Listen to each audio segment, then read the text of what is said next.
Hey boys, welcome back to some more Young Guns career mode, and we are taking on the Blues in game 2 of the State of Origin series. As you see, Thurston is still injured, which is a huge bummer. Some other notable omissions: Cooper Cronk isn't in the squad, which is weird, and obviously Darius Boyd isn't in the squad. So I'm not sure. Maybe the thing that could have happened with those guys, because they're obviously notable admissions, maybe they got injured before, before the squad got announced, and then they just, obviously weren't put into the squad, or maybe it was just, just got put out of the squad, which is weird. But at the same time, I'm not too bothered by it. I'd probably like Cooper Cronk to be there, but Darius Boyd, not the biggest issue, because he gets to, we get to try out some young guys. Obviously, Valentine Holmes and Corey Oates are on the wing, and we got Billy Slater at fullback. So obviously, either Corey Oates or Holmes would miss out. But the Blues side here, the first game, I didn't actually look at it, but looking at the game on replay, the team is very, very strange. Obviously, Jamie Soward in the squad, which is very weird. I think Jared Croker was in the first game, but I can't see him. I didn't see him in this one. As Inglis here, a beautiful start to the game. He's going to take on Dugan at the back, and he is going burning for speed. Pretty reminiscent of, well, not really that reminiscent of Game 3 in real life. I mean, Inglis scored first try, but a fairly different sort of a try. But nonetheless, Inglis, the try-scoring machine for Queensland, picks up the first try, and Cherry Evans converts the kick to make it 1-1 and 6-0 early on. But as I said, I think Jared Croker was in the team for the first game, but obviously he's not for this game, which is interesting. It looks like Ferguson is one of the centres. I didn't see the other. It might be one of the Morris boys. It looks like Johnston's out there. I can see him on the wing. But a 40-20, well, I don't think it was class 40-20, but Dugan took it into touch. It was a great kick regardless, but we get another chance to put in attack. But unfortunately, I had a couple of ideas in mind, and I just got tacked with the ball, unfortunately. I was going to put up the bomb, and then I was going to grab it. At the end of the day, it was a bit of a misplay, but Alex Johnston is going to take it around Slater.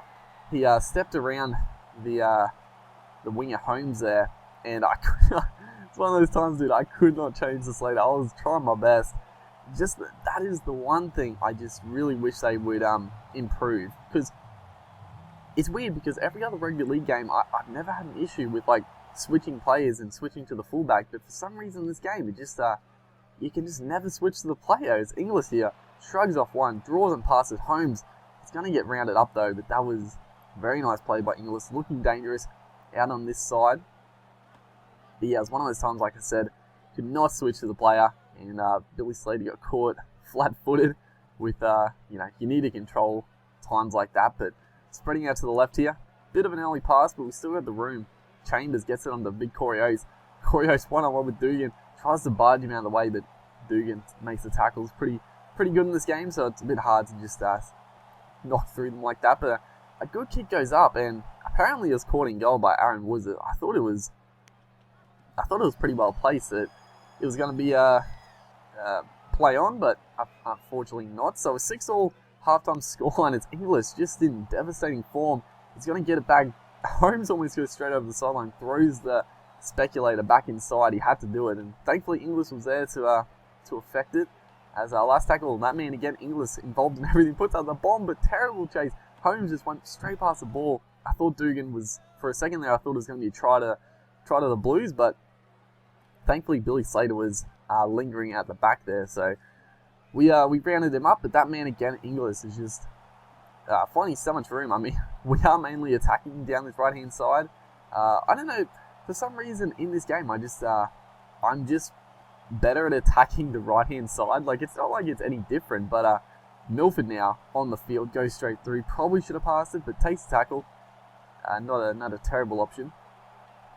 But yeah, I always seem to attack better if I go to the right hand side, as we do affect the goal line drop. It sort of looked like Ferguson got out of the in goal, but the ref did call it was in the in goal, so we'll take it as Chambers gets some rare ball. But Back to Corey Oates, back to Milford, stands up Dugan, and that was a nice little try.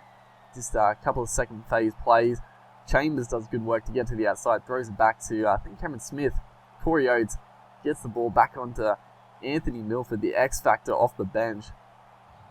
And, in real life, I don't know, someone like Milford would potentially be a gun off the bench in Origin, but in the game, it's a very nice bonus to have someone like a Milford coming on, in the second half and causing some havoc. As Holmes there surely was tackled over the line.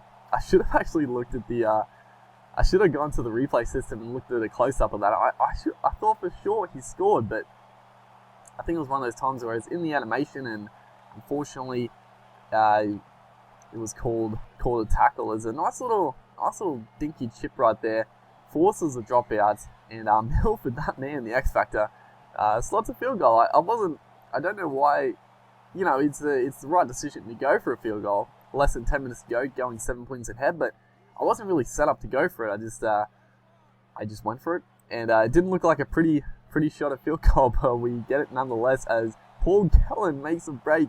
Corey Oates is going to come up with a huge chase though to bring him down, and he's just going to give away the penalty. Had to do it. No one was back. Just potentially professional foul sent in the sin bin, but not to be in this case, as the Blues look to score a consolation try, but we have got this wrapped up. Good up and in defense there by Chambers. Wraps up the man there. They did have the overlap. They're throwing a few cutout passes, but Milford, that man, he's had a pretty decent game coming off the bench, and he's tackled for feeder. A try saver. Inglis does pick up man of the match though. He was devastating in that first half. Milford turned it on in the second half, and that's a good win. Hopefully you guys enjoyed, and I'll see you next time.